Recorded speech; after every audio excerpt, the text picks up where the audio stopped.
भारत माता की। भारत माता की। ಬೆಂಗಳೂರಿನ ನನ್ನ ಸೋದರ ಸೋದರಿಯರಿಗೆ ನಮಸ್ಕಾರಗಳು. ತಾಯಿ ಭುವನೇಶ್ವರಿ, ತಾಯಿ ಅಣ್ಣಮ್ಮ, देवी बनशंकरी, श्री दोडा गणपति और श्री दोदा बसवना के चरणों में मेरा प्रणाम। आज पूरे बेंगलुरु में इतनी बड़ी संख्या में आप यहां आए हैं और संदेश भी साफ साफ है। फिर एक बार भाई और बहनों, 2014 में और 2019 में आपने रिकॉर्ड सीटें जीताकर जो मजबूत सरकार बनाई, उसने देश को मजबूत बनाया है। तब दुनिया भारत को फ्रेजाइल 5 में गिनती थी। दुनिया सोचती थी भारत खुद तो डूबेगा, हमें भी ले डूबेगा। भारत के बैंक बड़ी क्राइसिस में थे। हजारों करोड़ के स्कैम्स ने विदेशी इन्वेस्टर्स में डर का माहौल पैदा कर दिया था। एक वो समय था, एक आज का समय है। आज जब देश भारत से दुनिया में कहीं पर जाइए, सब देश भारत से दोस्ती मजबूत करना चाहते हैं। आज इन्वेस्टर्स भारत में रिकॉर्ड पैसा लगा रहे हैं। आज भारत रिकॉर्ड एक्सपोर्ट भी कर रहा है और मैन्युफैक्चरिंग में भी नए रिकॉर्ड बना रहा है। तब भारत दुनिया की 11th नंबर की इकोनॉमी था। आज भारत दुनिया की टॉप 5 इकोनॉमी में से एक है। आज भारत फॉलो करने वाला नहीं, बल्कि फर्स्ट मूवर हो गया है भारत। और ये चेंज आपने देखा है, सिर्फ और सिर्फ ये 10 ईयर में आया है। और इसका मूल कारण क्या है? इतना बड़ा परिवर्तन आया कैसे? ये परिवर्तन किसने किया?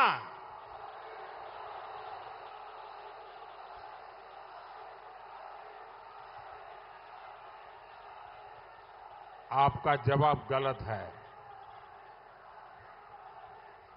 ये परिवर्तन आपके एक वोट ने किया है।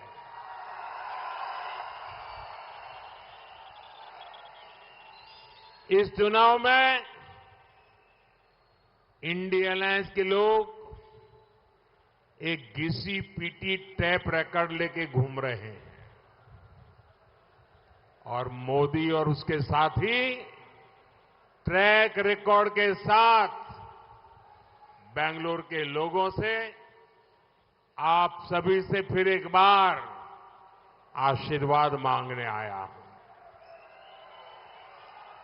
भाई और बहनों, आप सभी बीते कुछ समय से एनडीए और इंडी अलायंस दोनों का प्रचार अभियान देख रहे हैं। कांग्रेस और इंडी अलायंस का इश्यू मोदी है, मोदी का परिवार है, मोदी पर लगाए जा रहे झूठे आरोप हैं। लेकिन मोदी का फोकस किस पर है? मोदी का फोकस 21वीं सेंचुरी के भारत का विकास है, भारत के नागरिकों की सुविधा और समृद्धि है, भारत की ग्लोबल इमेज है। आप ही मोदी का परिवार है। मेरा भारत मेरा परिवार है। साथियों, आप भली भांति जानते हैं, मैं एक साधारण गरीब परिवार से आया हूं, इसलिए जानता हूं कि ईज ऑफ लिविंग क्या होती है, डिग्निटी ऑफ लाइफ क्या होती है। आज जब भारत में तेजी से अर्बनाइजेशन हो रहा है, तब शहरों में रहने वाले गरीब, यहां के मिडिल क्लास, उसकी क्वालिटी ऑफ लाइफ में बहुत सुधार आना चाहिए। वो बहुत जरूरी है। इसके लिए एनडीए सरकार सोशल, फिजिकल और डिजिटल इन तीनों प्रकार के इंफ्रास्ट्रक्चर पर रिकॉर्ड इन्वेस्टमेंट कर रहा है। साथियों, पिछले 10 इयर्स में एनडीए सरकार द्वारा शहरों में गरीबों को करीब 1 करोड़ पक्के घर दिए गए। इनमें से 84,000 घर यहां बेंगलुरु में मिले हैं। मिडिल क्लास के लोगों का घर का सपना पूरा करने के लिए सरकार ने उन्हें इंटरेस्ट सब्सिडी दी है, और ये आजादी के बाद पहली बार हुआ है। ऐसा करके हमारी सरकार ने मिडिल क्लास के 60,000 करोड़ रुपए से ज्यादा सेव कराए हैं। गरीब और मिडिल क्लास के घर इनकम्प्लीट न रहे। जो बिल्डर है वो आधा अधूरा छोड़कर के पैसे दबा करके चला न जाए। मध्यम वर्ग के परिवार का सपना टूट न जाए, इसके लिए एनडीए सरकार ने रेरा कानून बनाया। आज बेंगलुरु के भी 3,000 से ज्यादा हाउसिंग प्रोजेक्ट रेरा के तहत कवर्ड है। उसके कारण जो एग्रीमेंट हुआ है वैसा ही मकान बनाकर देना पड़ता है। जो मटेरियल लिखा है वो ही मटेरियल उपयोग करके देना पड़ता है। आप अपने क्लाइंट को गुमराह नहीं कर सकते, उसको लूट नहीं सकते। ऐसा रेरा कानून आप सब नागरिकों की भलाई के लिए बनाया है। 2014 से पहले आपकी 2 लाख की एनुअल इनकम पर ही इनकम टैक्स लग जाता था। आज आपको 7 लाख रुपीस तक की इनकम पर कोई टैक्स नहीं देना पड़ता।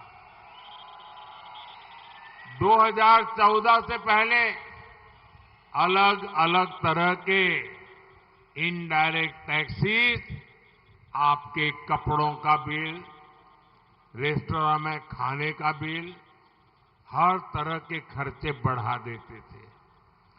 जीएसटी लागू होने के बाद ये इनडायरेक्ट टैक्सेस भी कम हुए हैं। इससे भी आपके थाउजेंड्स ऑफ करोड़ रुपीस खर्च होने से बचे हैं। जो एलईडी बल्ब कभी 400 रुपीस का था, हम उसकी कीमत 400 से 40 रुपीस तक ले आए हैं।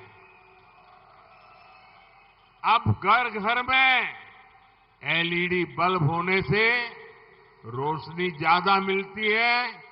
बिजली बिल में मिडिल क्लास के करीब 20,000 करोड़ रुपीस हर साल सेव हो रहे हैं। अब तो एनडीए सरकार ने एक और नई योजना शुरू की है, पीएम सूर्यघर मुफ्त बिजली योजना। इससे इलेक्ट्रिसिटी का आपका बिल 0 होगा।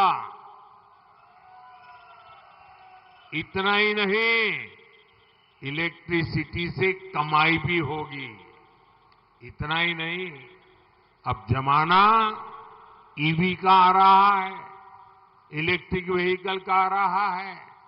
उसके कारण आप अपनी स्कूटी हो, स्कूटर हो, कार हो, अगर वो इलेक्ट्रिक व्हीकल है तो उसका चार्जिंग भी घर में करवा सकते हो और आपको घर में चार्जिंग करने के बाद खुद का ट्रांसपोर्टेशन भी करीब करीब फ्यूल का खर्चा 0 हो जाएगा।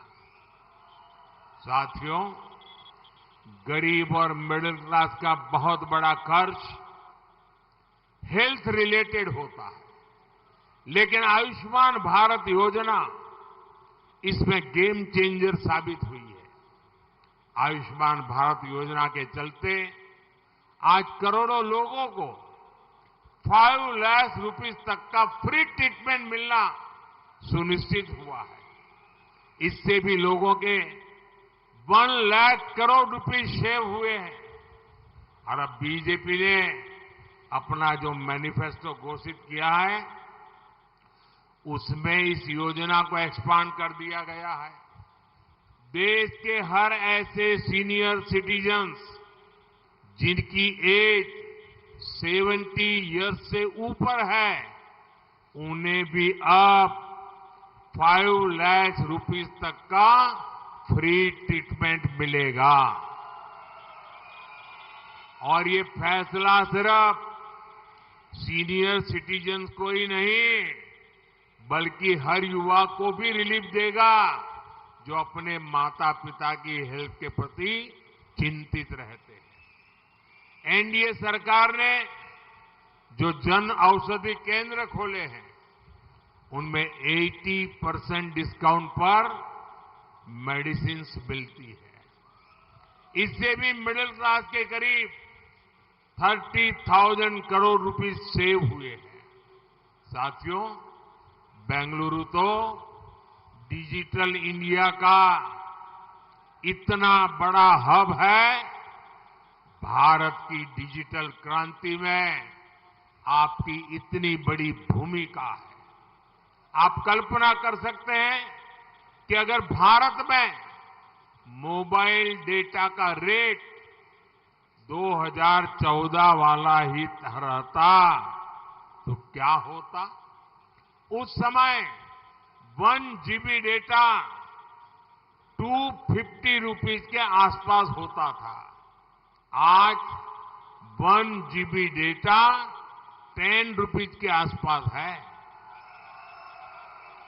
अगर 2014 के पहले उस समय का हाल होता तो मोबाइल का जो बिल आज 500 to 700 का आता है, वही 5,000 to 7,000 रुपीस का आता।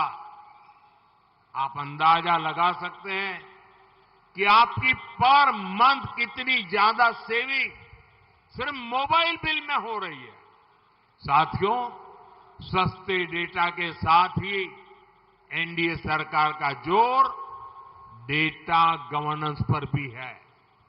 हमारी सरकार डेटा सिक्योरिटी के लिए बहुत ही स्ट्रांग बिल लेकर आई है। डेटा मोनेटाइजेशन की दिशा में भी भारत तेजी से काम कर रहा है। इससे देश में एक स्ट्रांग सिस्टम बन रहा है।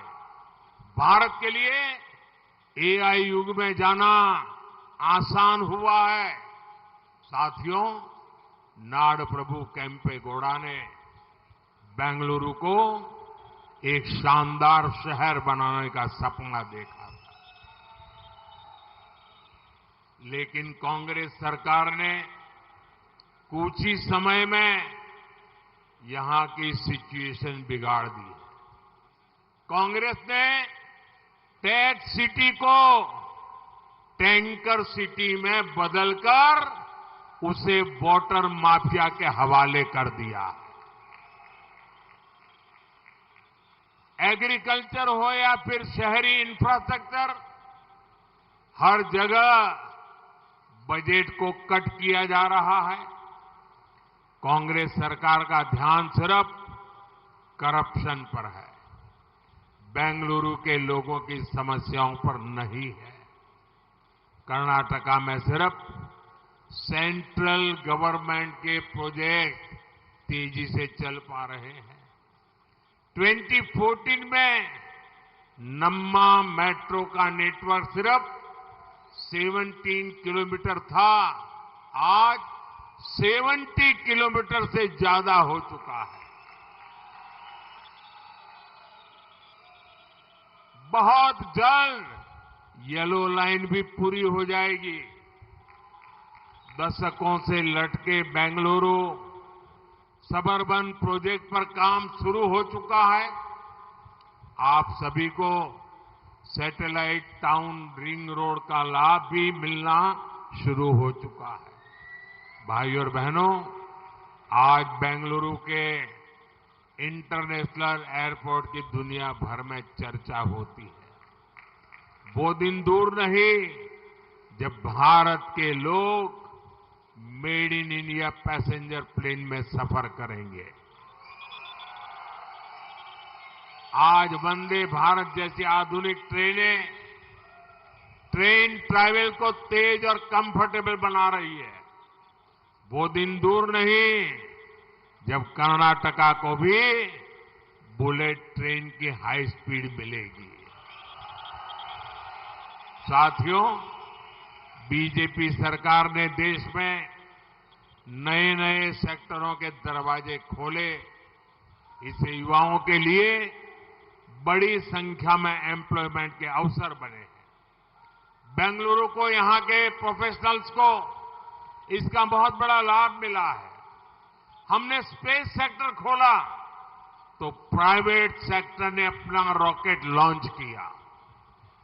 1.25 लाख से ज्यादा स्टार्टअप्स में युवाओं का सामर्थ्य दिख रहा है।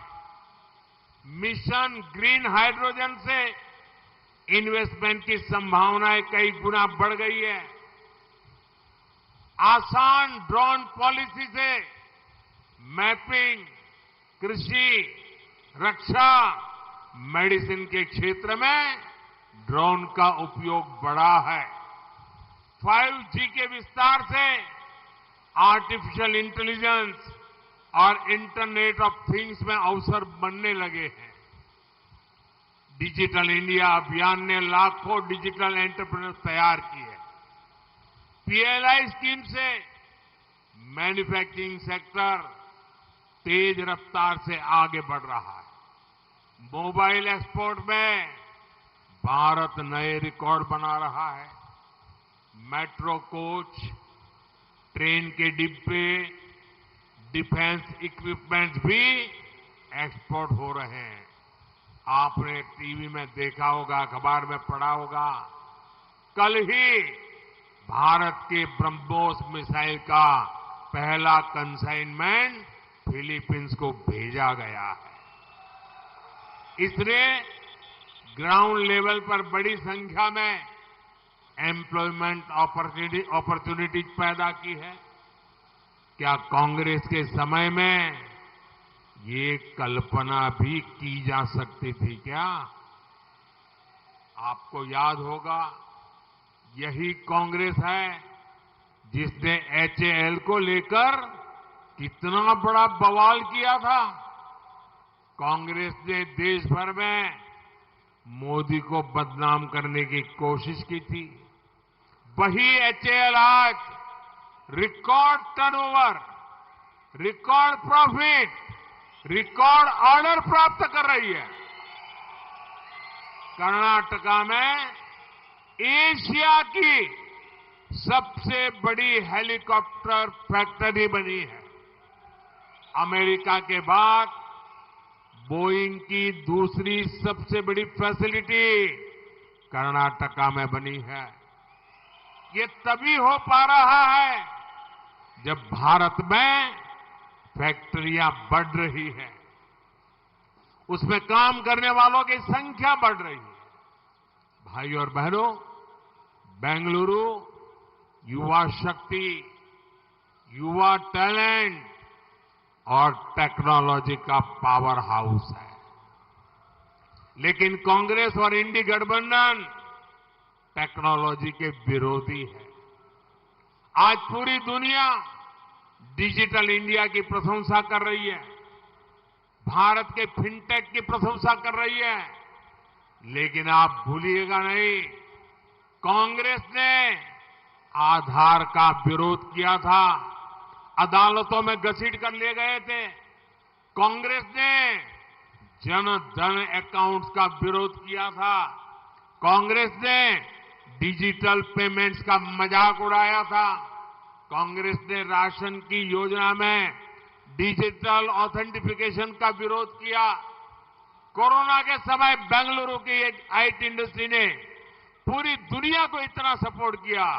लेकिन यही कांग्रेस है जिसने कोरोना के दौरान कोविन प्लेटफॉर्म का विरोध किया। कांग्रेस ने made in India corona vaccine को बदनाम किया। साथियों, मोदी कहता है देश को ग्रीन एनर्जी हब बनाएंगे, फार्मा हब बनाएंगे, इलेक्ट्रॉनिक्स हब बनाएंगे, इलेक्ट्रिकल व्हीकल हब बनाएंगे, सेमीकंडक्टर हब बनाएंगे, ग्लोबल इनोवेशन हब बनाएंगे, ताकि भारत ग्लोबल इकोनॉमी का हब बने। लेकिन कांग्रेस और इंडी गठबंधन वाले कहते हैं मोदी को हटाएंगे। मोदी की गारंटी है 5G के बाद 6G लाएंगे। वो कहते हैं मोदी हटाएंगे। मोदी की गारंटी है AI लाएंगे। वो कहते हैं मोदी हटाएंगे।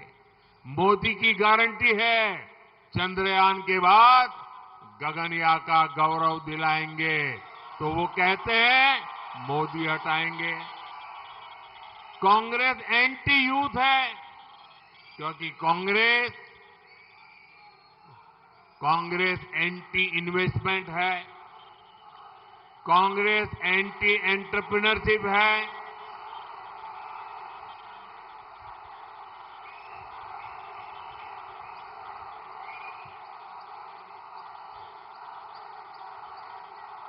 कांग्रेस एंटी प्राइवेट सेक्टर है, कांग्रेस एंटी टैक्स पेयर है, कांग्रेस एंटी वेल्थ क्रिएटर है।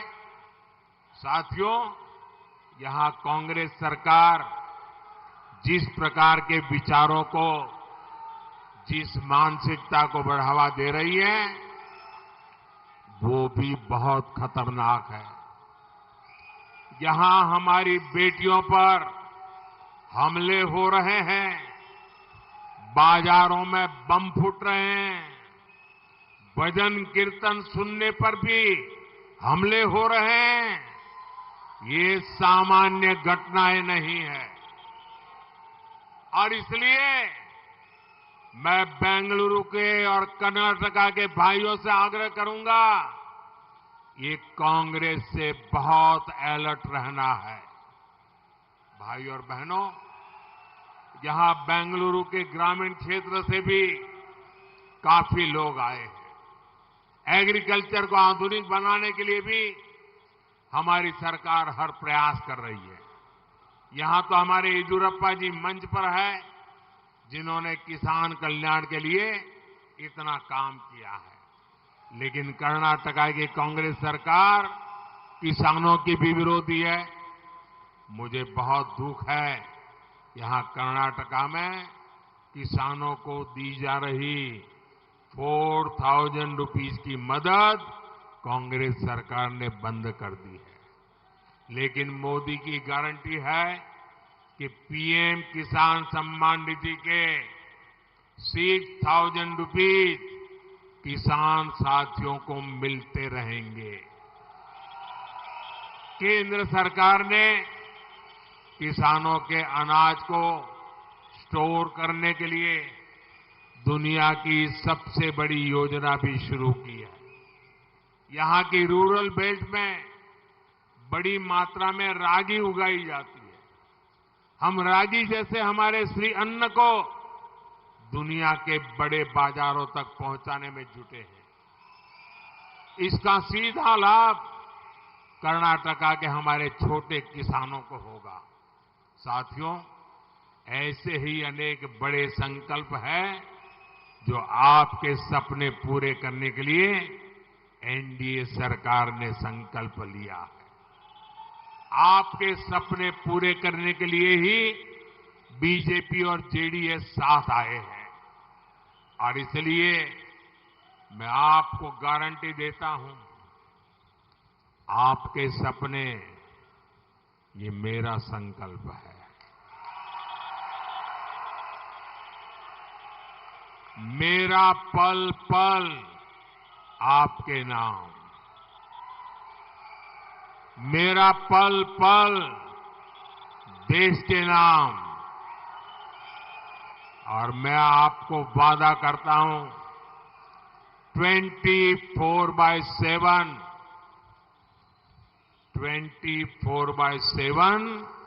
फॉर 2047। और इसलिए 26 अप्रैल को बेंगलुरु नॉर्थ से शोभा जी, बेंगलुरु रूरल से doctor CN Manjunath, Bengaluru central से पीसी मोहन और बेंगलुरु साउथ से युवा साथी भाई तेजस्वी सूर्या को भारी मतों से विजयी बनाना है। इस बार बेंगलुरु शहर में वोटिंग के सारे रिकॉर्ड टूटने चाहिए। साथियों, वैसे आप सभी के लिए मैंने अपने भाषणों को कन्नड़ा भाषा में ट्रांसलेट करके सोशल मीडिया पर अपलोड करना शुरू किया है। इसमें एआई की मदद ली जा रही है। ट्विटर यानी एक्स ऐप पर नमो इन कन्नड़ा नाम से एक अकाउंट भी है। आप इससे जरूर जुड़े और ज्यादा से ज्यादा लोगों को भी इसके बारे में बताएं। मेरा एक काम करना है, करेंगे? मेरा एक काम करेंगे पक्का? पहले तो ज्यादा से ज्यादा मतदान कराओगे, अपना पोलिंग बूथ जीतोगे, फिर एक मेरा पर्सनल काम करोगे। पर्सनल है, करेंगे? घर घर जाना है और हर घर जाकर कहना है हमारे मोदी जी आए थे और आपको प्रणाम कहा है। मेरा प्रणाम पहुंचा देंगे? मेरा प्रणाम पहुंचा देंगे?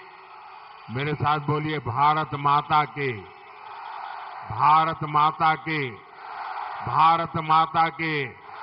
बहुत बहुत धन्यवाद।